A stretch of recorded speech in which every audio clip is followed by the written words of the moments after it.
Hey guys, so today I'm going to talk about a little bit of something that we've hit on before, and especially if you've done the 12-week challenge before, how we always say that the process never ends, the journey never ends. You become the habits, so you are automatically on autopilot of doing, choosing water over calorie beverages, eating whole foods, and movement is a pattern, is a habit in your daily life.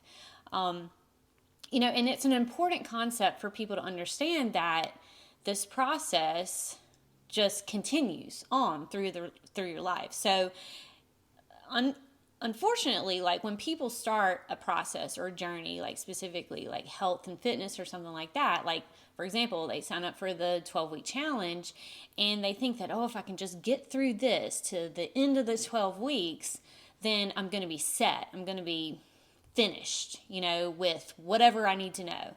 But really, we're always ever evolving. Your goals are changing. Your nutrition has to evolve when those goals change.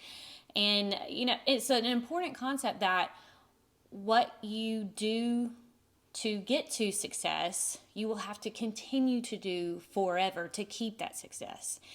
And so I was listening to a podcast not too long ago, and the guest on there, his name was Alex Hormozy. I think he's like an entrepreneur. He's definitely in the health and fitness space or whatever.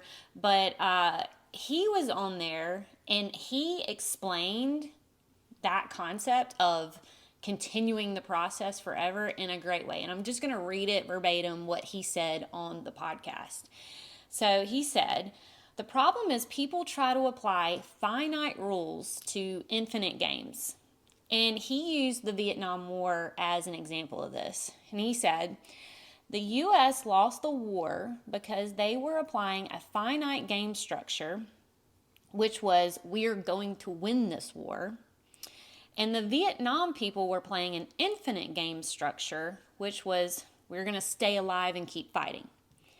As long as someone is staying alive and keeps fighting, they will beat the person trying to end something.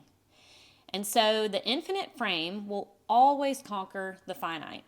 The thing is, most of the games worth playing are infinite. If you are trying to get in shape, you don't win at getting in shape. The point is to stay in shape for the rest of your life. You don't win at marriage. The point is to stay married. You don't win at business, and the point is to stay in business and keep doing business. So the point of the game is to keep playing. Success is an infinite game. The point of the success is to do the things that make you successful. And so if you are doing the things that make you successful, you are by definition winning. So if success is an infinite game, and if you want to take it to health and fitness and your journey, whatever you're doing now will not only have to continue for the rest of your life, but as I mentioned before, goals and your body's needs will be ever evolving. So your habits, your actions will have to evolve with it, especially if you have more goals. And so while doing something like a course for 12 weeks to learn things that you need to build upon, get a foundation is awesome. It's not the end point. And so I think that way of talking about how the end of the 12 weeks is not the winning finish line. The point is to stay in those actions, stay in those habits, and continue on, well past your 12 weeks, because you're a changed person. You're a different person than from when you started. And so if you're feeling successful now, then you have to be successful continually. You have to keep doing those things that make you successful. And so one of the big things is like with being successful, it's like, well, I mean, how do you stay motivated to do these things like every single day? I mean, I won't lie. Like there's some days where I don't feel like working out and I don't want to cook and I do not want to eat a plant. I just don't want to think about it. I don't want to be ignorant of the fact that I need to do these things. So there's not going to be this, I guess, shining light every single day that you just feel like you're, crushing it or motivated to crush it. But one thing that I do, and I do recommend anyone do, is that when you do not feel motivated to do anything productive, there is this concept you can think of, and it's called behavior activation. And I can't take credit for the actual term because I heard somebody else say it whenever they were in the midst of doing something that they did not want to do in that moment, but eventually they got on board during the activity, what they were doing. They were actually working out. And so behavior activation means it's a step to start whatever it is that you are procrastinating at and that you do not want to do at all. So for example, where I got the term behavior activation from this person was they did not want to work out. And I can totally relate to this because there are many, many days where I did not want to work out. But when you're in that moment and you just start it, like start the process, within a few minutes, 5-10 minutes of moving your body or doing something active, whether it's you decide I'm not going to the gym because I don't want to do that, you put your shoes on and you walk out the door and you start going on a walk. Maybe you just walk for about 10 minutes and then all of a sudden you've gotten some fresh air, the breeze is pleasant and the sun's shining, and then you're like, oh, well, maybe a jog won't be so bad, and then that jog can turn into a 30-minute jog. So it's basically taking that paralysis of your brain, like your brain is telling you no, you don't want to do this, but your body is moving before your brain. So if you can just create some kind of system to help you get moving in that direction, even though you don't want to do it, eventually the behavior will pick up and your brain picks up to what you're trying to do, and it's not so like you end up wanting to do it.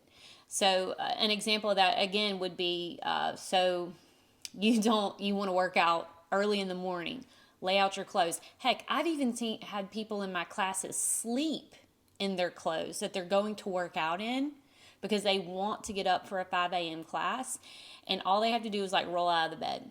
So you take one of those limiting factors, one of those steps in the morning that would deter you out of the equation. And, or if it's maybe you were after work, and you're an after work exerciser, show up to the gym. Even when you're in a bad mood, you're only one workout away from a good mood. And so if you know that, you just show up, you put your clothes on, you start the warm up. I guarantee you within the first couple of sets of whatever thing you're doing, your brain will kick on and it won't feel so terrible and you'll actually want to do it. I do the same thing with cooking. So there's many, many times that I don't want to cook. I may have gone to the grocery store.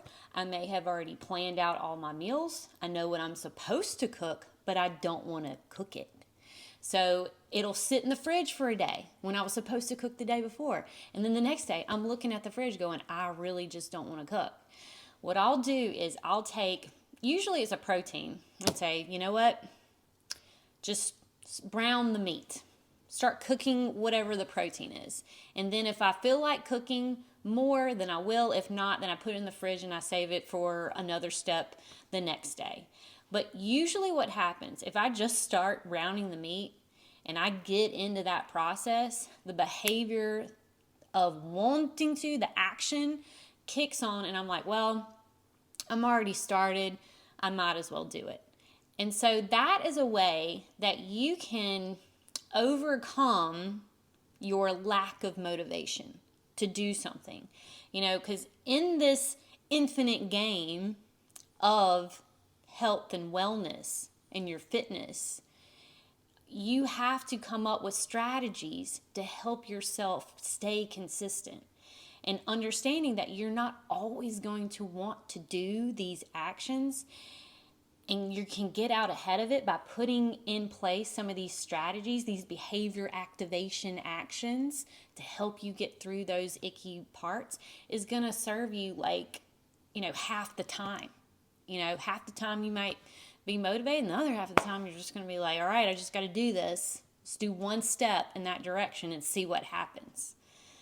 So I hope that helps, encourage anyone out there that might be struggling this week with not feeling motivated to do the actions. The infinite game needs to be a consistent game of actions that make you successful. So, don't think of this process as an end point. It's always going to be part of your life. So when you can anticipate those moments when you're not motivated to do the actions that makes you successful, you at least now know you can do something like behavior activation in order to get you going in those moments. So keep doing those habits and stay consistent for life.